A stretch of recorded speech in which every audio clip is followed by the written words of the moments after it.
I'm out at the range today and I've got my rifle barreled Remington 1100, and there's the shell I'm trying today. These are the Lyman slugs that look like a great big gigantic air rifle pellet, and I've got those put up in a Winchester AA hull. You almost see through them with the sunlight behind them there. Anyway, we're going to try a few at 50 yards, and if they do reasonably well at 50, I'll move back to 100 to see how they do.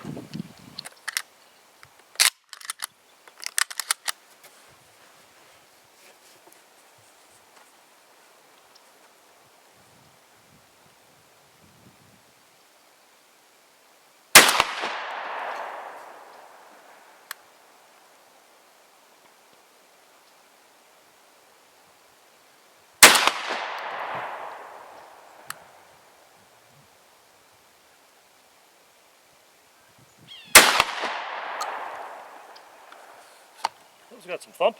There's 3 rounds at 50 yards with that Lyman slug and 30 grains of Winchester Super Field, and that looks like about 3.5 inches thereabouts.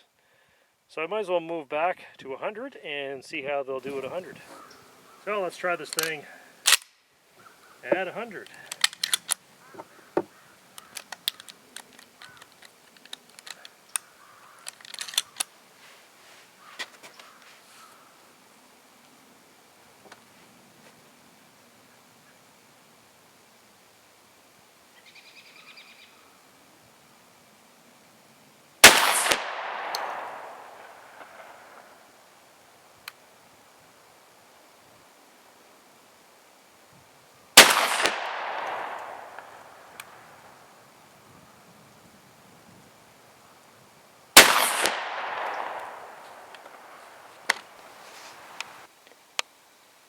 And here we are at 100 yards, 3 shots again, and you can see where the patches were from the 50-yard group, and that's how much they dropped at 100 over the 50, and that is about 4 inches center to center for the extreme spread. I have my target in the shade here a little bit. It's a little hard to see, so I'm going to move it over to where there's some more sunlight. Maybe I can get a little better sight picture and get them off a little bit better. Got the chronograph set up and the target at 100 yards again. See what we can do and hopefully not block the chronograph at the same time.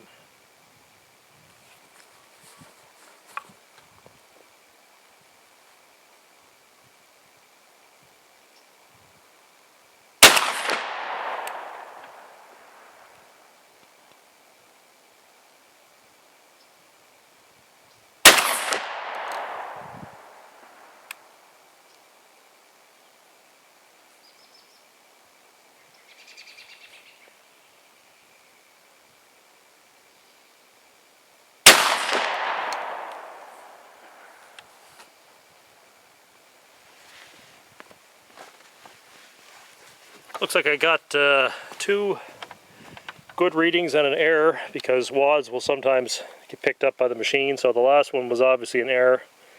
It felt just as strong as the first 2. So let's see what we get here for actual shots. 1322 and 1319. So those are the 2 that the machine picked up correctly. That's a little bit slower than I thought they were going, but still not too bad.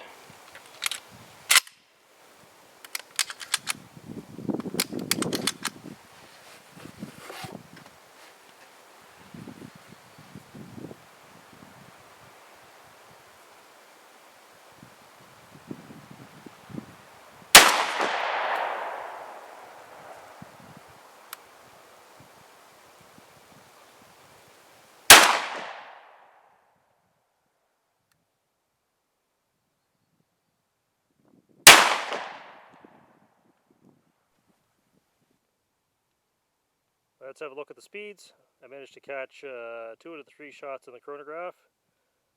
1371 and 1310.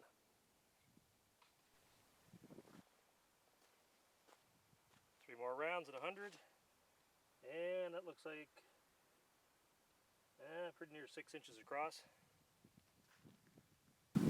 Alright, let's try the last 3 of these good ones. sitting.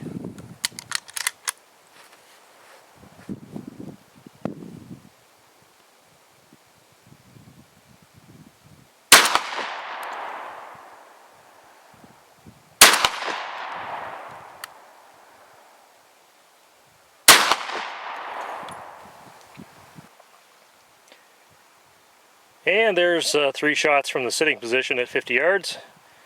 Nothing special, but I guess they would do the job. Most of the shots are landing within, you know, here's the patches that have been at the 50-yard stuff, so not too bad. There would be, I guess, 9 shots altogether in that area, counting these patched ones and those fresh holes. And then for the 100-yard stuff, the other ones down below are the 100-yard. So not bad, not fantastic, but it is, after all, a shotgun, even though it is rifled. After a little bit of looking around, I found some of the wads, and all the ones that I found are missing the petals off them. So they've all had the petals sheared off. I did find a couple of the petals a few feet out in front of the muzzle, so they are departing company from the wads pretty quickly. All of these were found probably 40 yards down range, so I don't know if they're staying with the slug and separating down there or not. I would expect that's probably the case, because I can't see why else they would make it 40 yards unless they were sort of stuck to the slug a bit. You can see that there's this white substance, some of it stuck to the slug, and what that stuff is polyethylene shot buffer. I filled the bases of the slugs with polyethylene shot buffer because it has been my experience in the past that the wad will drive itself up. You can see that kind of post in the middle of the wad there. It will try to drive itself up inside of the slug, and this is an effort to keep them from getting driven up in there and kind of wedged. And anyway, they look to be pretty evenly pushed in, only moderately. You can see the imprint of the slug base around the bottom of the wad. It's not pushed right through, which is a good sign.